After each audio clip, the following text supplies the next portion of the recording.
take care of yourself first. Really prioritize your health. Really prioritize your mind.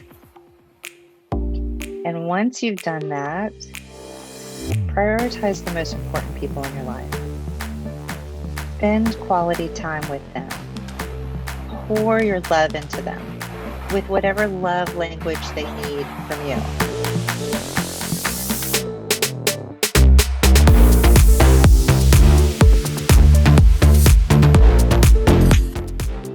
Welcome to another episode of Bigger Than the Hustle podcast, and I've got another international guest with me, beautiful soul that I met about a month ago, I think now, an intensive we went to, and we've just connected since then, and I know I'm going to know her for a long time, so I wanted to invite her on to share her light with us today. Her name is Marilyn. So hi, Marilyn. Hi, Father. How are you keeping today, this morning? I know it's really early for you at the moment. It's 5 a.m. So everyone just, this is a brilliant opportunity to get Marilyn in her rawest and her truest sense without the masks and the filters. This is Marilyn as you hear. So. True. Yep. It's very early here. But just like you had said, Bhavik, this is kind of a magical time of the day for me. So I'm happy to share it with you. Perfect. So I'm going to hand over the microphone to you. If you could introduce yourself and what you're about, and then we can go into the conversation from there. Yeah, for sure. So I feel like I wear so many hats. Currently, I have a 9-to-5 gig that I work with a candy company that I love. It's like working for Willy Wonka and all the magic that goes into that. And then my side hustle is a women's coach. So I help women get noticed and promoted at work. Perfect. I would go with that. Yeah. Now, when you say noticed and promoted at work, in what ways do you think it's not happening for the clients that come to you? And in what ways do you work with them to change that? It's a great question. For women specifically, we have a really hard time talking about our accomplishments. We just think people see what we do and will give us money for doing that. And so what I help my clients do is it's kind of a fact-finding mission. So we go through the day and we look for achievements, right? And so when I can turn it into becoming the scientist of your life and looking for positive feedback, looking for achievements that you've done, looking for things that other people might notice but might not say anything about, and it makes it so much easier for them. And where do you think that comes from? So what I mean by that is that with the women you work with, obviously it's got to this point where they've come to you and said, this is how I would like to move forward, but, be noticed more or understand how I can elevate my profile, or whichever way that is. Why does it get to that point where it's not as you train, when you coach, they come out the other side and they're feeling in a better space in that way?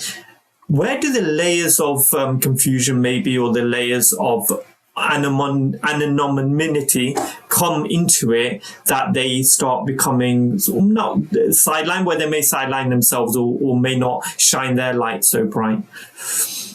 So the pain, the pain comes from, I'll tell you about my own journey. When I started this journey 5 years ago, I had been in the same job, if you will, for 5 years. And I wanted more. I wanted more purpose. I wanted more passion. I wanted to own something. I wanted to have a target so that I could over deliver and feel this symbiotic relationship of, I'm going to give you my best and I want to see you reward me for that. But what I was finding was my boss would say, you just go do that project that I'm not promoting you. I like you just where you are. I like the job you do for me. And I'll give you the freedom within the framework of doing what you do, but I'm not letting you go. So that's one way that women come to me, that they feel stuck and stagnant in their position, and they're not doing a bad job. They just either have a boss or a situation that keeps them stuck, or they haven't figured out yet how to leverage their skill sets and their talents and talk about that in a way that can leverage them out into something bigger and better. Okay, fine. Now, we talked before we came on air about the many hats that we wear, right? So you mentioned that you are a mum and you are continuously are a mum. Now, when you're out of the coaching role and when you're out of your professional role within the Sweet and Candy organization, what skills do you think you have as a mum that you can handle the raising of the children, as well as coaching, as well as your professional hat? Because I know that can be a big struggle for a lot of people. How do you manage your time? I have 24 hours in the day, just like everybody else. But I like the early morning. I like getting up before everybody else, or getting up and seeing everybody else go to bed. Both of my boys work late nights in a restaurant, so I got up this morning and got to see them and say, "Hey, how's it going?" And just check in on them. It gives me a lot of energy to just connect with them on their terms during their time of the day.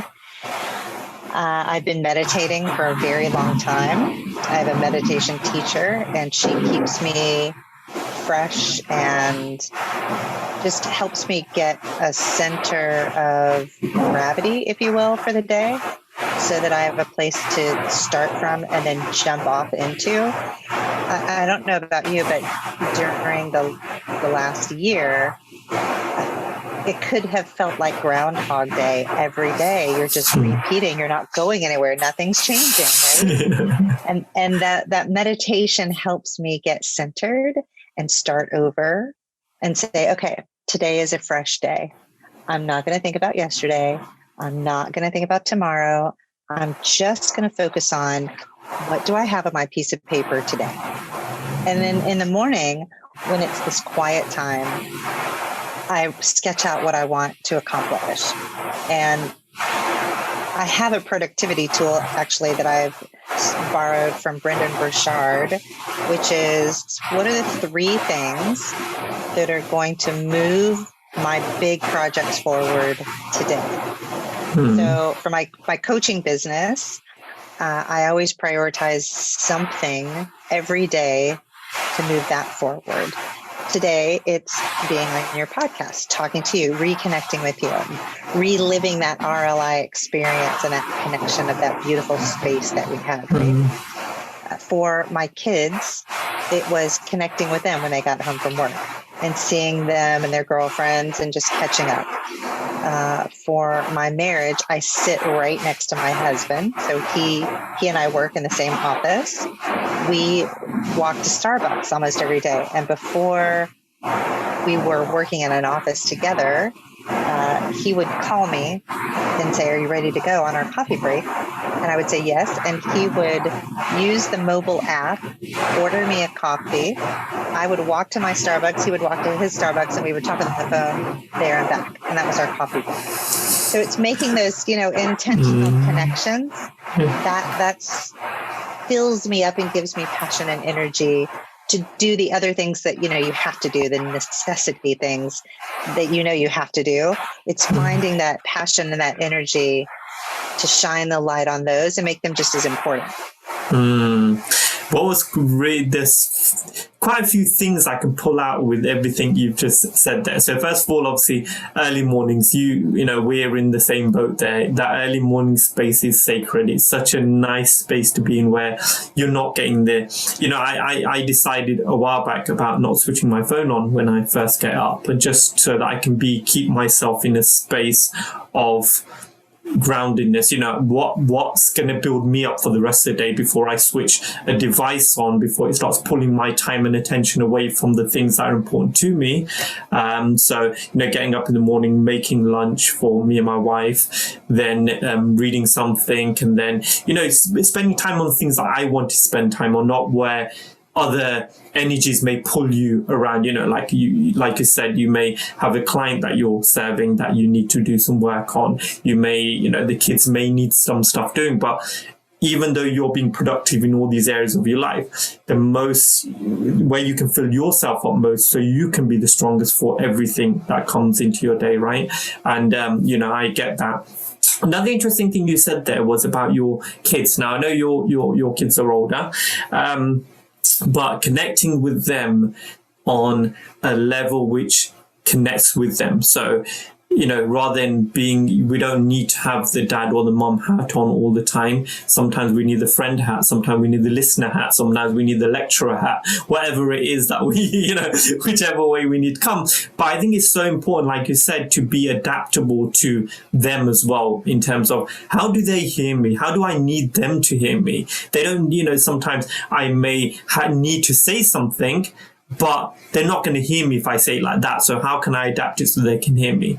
What's the importance for you to keep that connection, especially with your children, to not just make sure that they hear you, but also that they grow up to be beautiful people that I know they will be with your guidance? Yeah, it's a great question. Gosh, I felt for so long as a single mom that I had to do everything, that I had to overcompensate, that we didn't have enough money to buy them what they needed. And they were both in sports, and I was driving and taking them to travel football and travel baseball. And then one of my kids had braces, so taking him to the orthodontist once a month. And there's so much in the mechanics of being a mom that I didn't want our relationship to get washed away in transactional behavior. I wanted to create some time that we could just connect. I mean, I think being a parent is the most important job that I've ever had. And it has prepared me so much for every other job. I mean, I think people who have kids can juggle just about anything. I mean, I don't know about you, but my kids have been through broken bones and, you know, ambulance rides and, you know, having an accident doing snowboarding. I mean, I have two boys. They're very active. Nothing at work is ever that bad. I mean, listen, I work for a candy company. It's not, you know, heart medicine. It's a candy company, right? Yeah. And just having fun with them and building that relationship, that's the most special thing to me. There's nothing else tops that. Nothing. Now, if we go back to putting you in their seat, so when you were growing up, who was the most influential person in your life and why? Oh my gosh. You know, like you, I moved around a lot. My dad was a Navy guy. And so I lived on a lot of beach towns, and I grew up my most formative years when I was in grade school, all the way until middle school. We lived in the Azores, this little group of islands off the coast of Portugal and Spain, in between Spain and Africa. So like right in the middle of the Atlantic Ocean. It was a strategic air command base. So there weren't a lot of people. It wasn't super populated. And I had to learn to speak Portuguese and have friends that were local. I mean, it was a fascinating place. But the people that poured into my life were my best friend, Lucy, who lived across the street over her dad's motorcycle shop. Our gardener, his family, there was a lady who lived with us. She was probably 19 at the time. Her name was Genevieve, and her whole family took me in. And I learned so much about how do you survive when, a hurricane comes through and you lose all the power. And on an island, you lose power if the wind blows strongly, right? How do you cook on a butane stove with open flame? They probably still have them, but they wouldn't be allowed in America for sure. How do you give back to others? So if you've ever been to Portugal or Spain, they have this communal way of being, of living, of giving. Everybody thinks of you as part of their family. It's very similar to the South in the US. And you don't have to know someone to talk to them or to help them. And that is still the way that I am now. My mom says I've never met a stranger. And I think that's a good thing. Probably she didn't think it was a good thing when I was a little kid, but now, it connects me with a lot of different people. And I hope that I've imparted that to my two boys, which is one of the main reasons I wanted to raise them in Chicago. It's very global, the community here. And I wanted them to feel like they're a global citizen, not that they're American, that they only know homogenized Americana. I wanted them to get out and explore different cultures and different neighborhoods and have friends of the rainbow in their life, because that's the beauty, the tapestry of living, is discovering people who are different than you. What does Rich say? You're the average of the 5 people you're closest to. And if you're the most interesting person in the room, find a new room. 100%. Right? Yeah, 100%. And what's really refreshing about that viewpoint is now we live in probably the best time that you can have access to so much different information, cultures, resources, languages. Anything we want to learn is available at a touch of fingertips, whether we choose to. That's our choice now. As our parents grew up, there weren't those choices, and there wasn't that influence. It's just who you knew locally. Even when we grew up, it was just the people around us, wasn't it? It was the school, your family, and your neighborhood. That was your influence. And if you never traveled, like when we were growing up, we never traveled so much because my dad was always working. Maybe he had his own business, and it was expensive considering, how much income we had and when you're supporting so many people. So we did local trips like around the UK, and maybe do a trip to India and maybe a trip to Europe, but they were, rare. My daughter started her trips from 2 years old. We went to Disneyland Paris, for one of her trips. And since then, South Africa,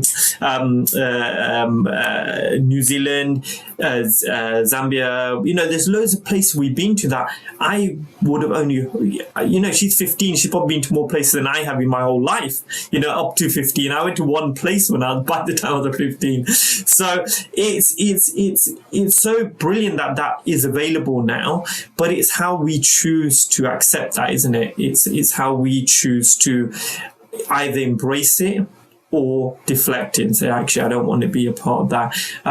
Unfortunately, now, we get both sides of the rhetoric, the side that says I am open to anything, and I know there's some joy and some blessing through that. And there's other that says, I know what I know, I don't want to know anything else, and I'm fixed in that mindset, the growth and the fixed mindset, right? Now, for you work in corporate, so you work within your company pledge, and then you work with people individually as a coach.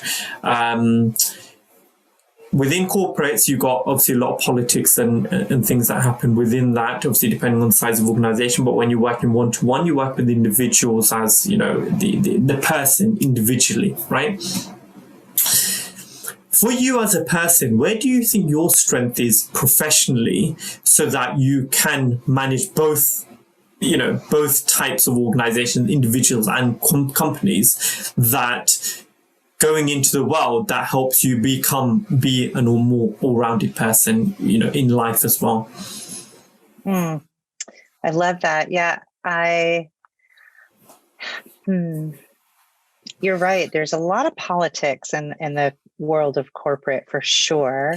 And that's just to interject here. This is the reason that I worked for 6 months in corporate. When I finished my master's, I went to London and I worked for 6 months. And it was everything I loved about the job in terms of the people, the position, what I did, etc.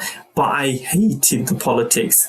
It was about who you knew, not what you knew. It's about how you got on with someone as opposed to how hard you worked. It's about where you went on a Friday night with the people as opposed to, actually, I want to read a book and I want to stay in, So that was the thing. I was like, okay, when I set my own business up, so I have 6 months in, I said, that's it. I'm just going to set my own business up because I want the ethos of working hard and being compensated for that hard work as opposed to just talking to the right people because, that's the two people to talk to. So sorry to interject there, but I just had to fill that one in. You're so right about that, Bhavik. Yeah, there's a lot of politics, but there's also a lot of joy in helping people find their high performance chord. And I believe everybody has it, right? I work with some of the most brilliant people that I've ever worked with in my life. And I am surrounded by so much brain power and energy. Sometimes I think my special gift is just connecting people and saying, hey, this person over here is also working on what you're working on in a different lens. If you guys connected, you would rule this place, right? And I love doing that. I'm a huge super connector. I think that's really fun for me. It's like a match game. Do you remember that? Where you have all the things and you would turn them over and try to remember where you would match them. That's so fun for me. So I think of it as a game. And then taking that group mindset and doing something with that. One of the things that I did at work was I built a marketing portal, which connected our brands globally for the first time ever. I don't know why it hadn't been done before, but harnessing everybody's ideas, building something, and then delivering back to them what they wanted. It was super fun doing that, right? And it took a lot of different inputs to do that.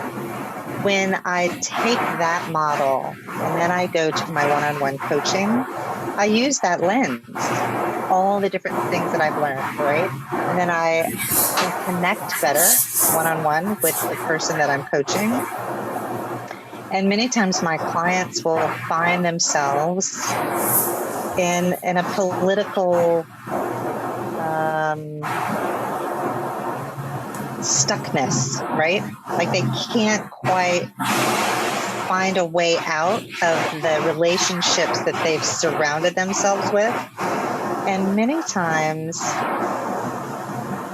it's extending an olive branch to the other person. It's listening to the other person, not so that you can respond, but so that they can be heard. And the two things that I find are the most powerful catapults out of that are seeking to understand the other person's viewpoint, right? Having empathy for that. And then finding a way of telling them where you're at and having that courage. Many times people don't want to do that second part. They'll go in and say, tell me why this isn't working and what I can do better. And then leave it at that. It's going that extra step and saying, okay, I heard you. Here's what I'm going to start doing. And I would love it if you would consider doing this, right? And so now you're making it this co-created experience where you both have skin in the game. If it's just one-sided, you aren't really able to move that needle. You're just digging a deeper hole. So that's how I use the external experience that I get with everyone that I work with. and bring that experience to my individual clients. Now, you mentioned at the start when you introduced yourself that you, like I said, you work at a candy company, and then you set up a side hustle was coaching. What was the energy and the thinking behind that in terms of, actually, I'm a mom, I've got a job and I'm working, and that's enough? Where did the thought process come in to set up coaching? And will there be at any stage that you can see right now that becomes your main hustle? Ooh, good questions. I mean, where did it come? I guess I've always worked a few jobs. I have so many interests, like you. I'm always reading, and I want more, and I want to connect more, and I want to do more. And even when I was a single mom and I worked full time, I had a side hustle teaching women paper crafting. So if I have anything here, like card making or scrapbooking, or how to make gifts for other people. Yeah, I don't have anything here, but it wasn't really teaching them the paper crafting. It was teaching them that they could do something, that they had value, that they could have confidence, that they could make something and see that immediate gratification. That was the part that I really loved about doing that. And I did that for 12 years. And I taught hundreds and hundreds of women. And the company that I sold supplies for, if you will, I earned 5 cruises doing that. So I sold a lot of paper crafting supplies. And it was very rewarding. But what I realized at the very end, I had been divorced for a few years and I wanted to start dating again. And I needed some space in my life to have a relationship. So at that time, I closed that business. I started dating. I hired a dating coach. I went online, and 5 years later, now I'm married. But during that time, I knew when I was dating, I wanted to meet someone who was as into personal development as I was. It's super important to me, and I wanted to share that. And we started going to Brendon Burchard conferences. We started reading books. We started finding out other coaches and what their businesses were like. We both got certified as coaches through Radiant ICF Holistic Coaching. I got certified through Brendon Burchard's High Performance Coaching. And the more I coached, the more I realized, oh, this is so fun. I love doing this. Not because I'm doing anything, but because I'm seeing these transformations after people changing their whole quality of life. Women who maybe were in relationships that were holding them back, or as my mom would call it, just having sandbags on them, and cutting those strings and letting them fly and rise up. It's super exciting to see that.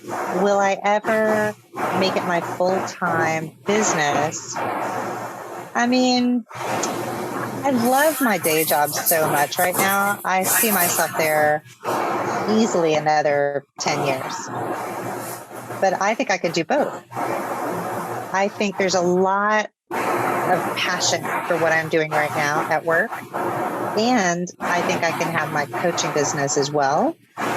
Maybe when I retire from the corporate world, I'll see myself full-time coaching. But my kids now are in their 20s. They don't need me driving them around anymore. There's Uber, right? They have their own vehicles. They have their own driver's license. So I have more time. And my husband's also a coach. So we love that part because that's the part that gives back to us. Corporate world can be very draining, right? The coaching business fills me up. I like that. It's exciting. I was going to say that because I was going to say about children, and as they grow up and as they get older, they don't need you as much because they build their own lives, don't they? They start doing their own things and they have more freedom and more flexibility, and also transportation, right? And I was talking to my daughter, and my daughter's 15, and I said, I can't wait for you to get a driving license, because then you can start driving me places, because that's what now for me, I have no enjoyment from driving at all. You know, like when we go places and you're going for 2-3 hour drives, and I'm like, I have no interest in this at all. I do. And it's funny because whenever we go somewhere, me and my wife, we have this agreement that who drives one way, the other person drives the other way. So, you know, if we're going together, we share that. And I said, I cannot wait till one of these, like my daughter, my son, they start driving, and they'll be so I just get my book out and I can just read while yeah. And I said, whichever comes first, the driverless car or my daughter, that's what I'm going with. So yeah. That the flexibility there, and this is, you know, just before we picked up on this podcast, I said, for me right now, I didn't want to repeat something that my dad went through in terms of his business, you know, because he worked a lot and I didn't know him personally for a long time, until over 20 years old, because he just had to do what he had to do. First generation in his country, he had to graft, he had to, you know, build a life for us and himself. And I get it, you know, there's no resentment, I know there probably is something subconscious which plays out now and then, but nothing overt where I feel like, oh, you didn't spend any time with me, or you didn't, you know, see us growing up, etc. But that life that he led gave me the choices I've had in my life. You know, we've had such a blessing of a life, you know, it still continues to be such a blessing. And if I can't use that energy to then spend more time with my 10-year-old and my 15-year-old, more my 10-year-old, because he's in that space where he still really likes spending time with us. I know that changes, you know, but he really likes spending time with us. And I really want to just, you know, at least for the next 2 or 3 years, just really use that space of shaping our relationship, so that as he ventures out, he will know that his dad spent some time with him, and he can grow and he can think about those things, you know. And it feels nice to me that I can make that choice. I have that choice. You know, my dad probably didn't have that choice. I do, and I don't want to lose that. So me trying to be productive and doing lots of things doesn't really serve me anymore. I think what will serve me is just being present, just being there when they need me. And if that means that we go and play football in the garden, we go for a walk, or I share his love of YouTube and he showed me these YouTubers, that's what I want to do, because I there's so much pleasure I get from it.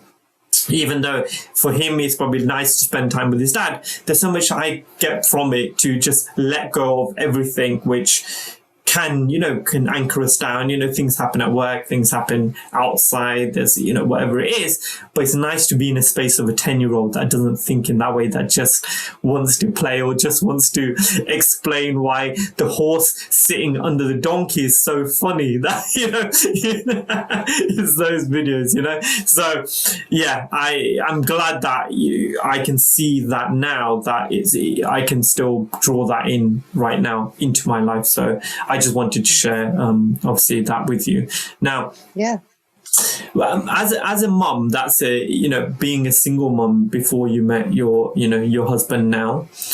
In that space when you were going through that, time, what do you think was the most difficult thing for you trying to juggle everything in terms of being a mum and being working and those things, and not feeling like you had enough to give? It's that balance of guilt and resentment, isn't it? It's that guilt of trying to move forward, but resentment if you don't do these other things, and it's that fine line, isn't it?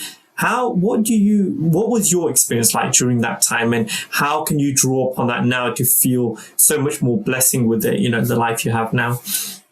Oh my gosh. Well, first of all, every single day I write about all the things I'm grateful for. Every single day.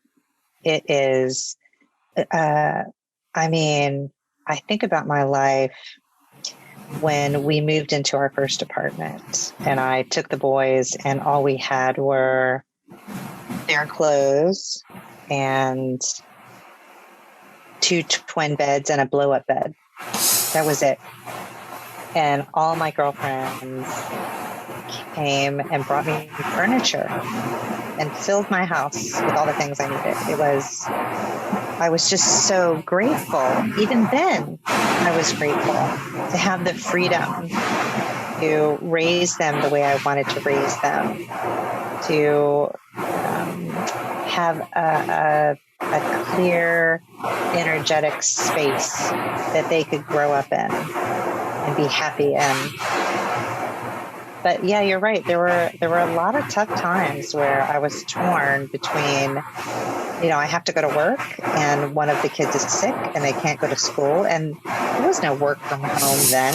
You had to use a sick day or you had to plead with somebody to cover your stuff. There were a lot of times where I couldn't figure out how am I going to get my son to his orthodontist appointment. I'll have to leave work, go home, go to school, pick him up, drive him to the orthodontist appointment, drive him home, come back to work. I mean, with Uber and delivery now, being a single mom, that just has changed the face of being a single mom. It's just amazing. I can't tell you how many times I said, just take an Uber. I'll meet you at the orthodontist because it would save me so much time. So I would say use the tools that are available to you. And then, the guilt part, here's an interesting thing about the guilt where I felt it was, I was torn between what I wanted to do as a woman, as someone who wanted to contribute at work, as someone who wanted to date, as someone who wanted to further my career, enrich myself, learn new skill sets, and I have to mother these kids. I have to be there for them. I have to pick up after them. I have to take them places. I have to cook for them. Just all the details that come with being a parent rested on my shoulders. There was no help. My family lives a 12-hour drive from me. It was just me doing all of this. And there was some resentment there, right? I had my own goals, my own dreams, the things I wanted to do. And there were days where I just thought, these kids are holding me back. Yeah. Yes. And I look back on that now and it definitely there's a muscle, there's this strength, this inner strength that I have now that I can zero in on pretty quickly. What's the most important thing that we need to get done? Right. And if there's a lot of chatter or politics or people not getting along, that's you guys. We don't have time for that. Come on. Life is too short. Let's have fun. Let's figure out a way to get this done so we can move on to do the things we really want to get done. Yes. And you think about the stress on yourself that you put on yourself when you have a deadline or you have a big project that you're trying to deliver. Nothing is as stressful as your son breaking his arm, getting in the back of an ambulance. They cut off his coat and feathers go flying everywhere. I mean, nothing is as stressful as that, right? I mean, it's work. Yeah. So those experiences prepared me for staying cool and calm under pressure in just about any situation. Yes. Reality check, right? Anchors you down to what's important at that time, correct? Absolutely. Right. Now, there's a couple more questions I'd like to ask you, Marilyn. So we get an idea of your thinking, it's a little bit deeper about you as a person. Okay, now we're going to fast forward 100 years into the future, where we're reaching the last moments of your life. Now you don't have enough energy to speak, but you have enough energy to write down 3 words. Now these 3 words have resonated with you all your life. They've helped you, and by sharing those 3 words, you hope they'll help the people listening today. What are those 3 words for you, and why?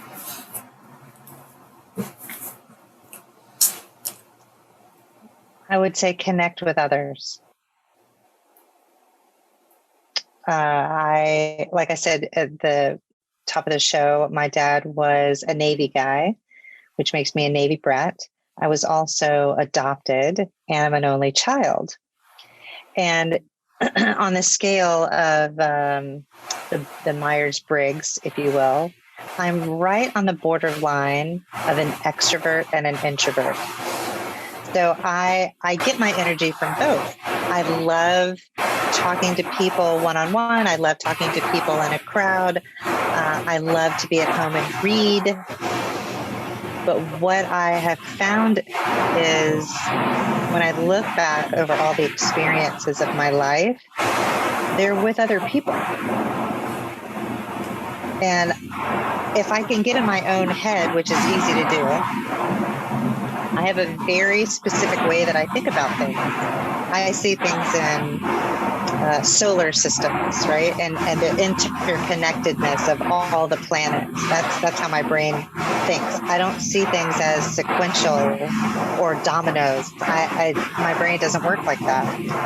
And because of that, when I connect with other people, I try to take the very best from every single person that I meet and then reflect that back to them and to everybody else after that.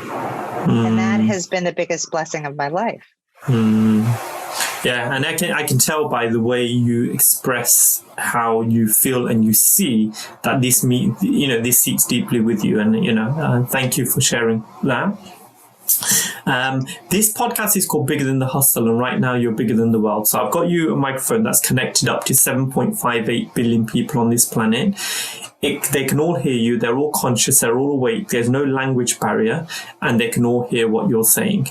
If you could share a message for the next 30 seconds, what would your message be to the world?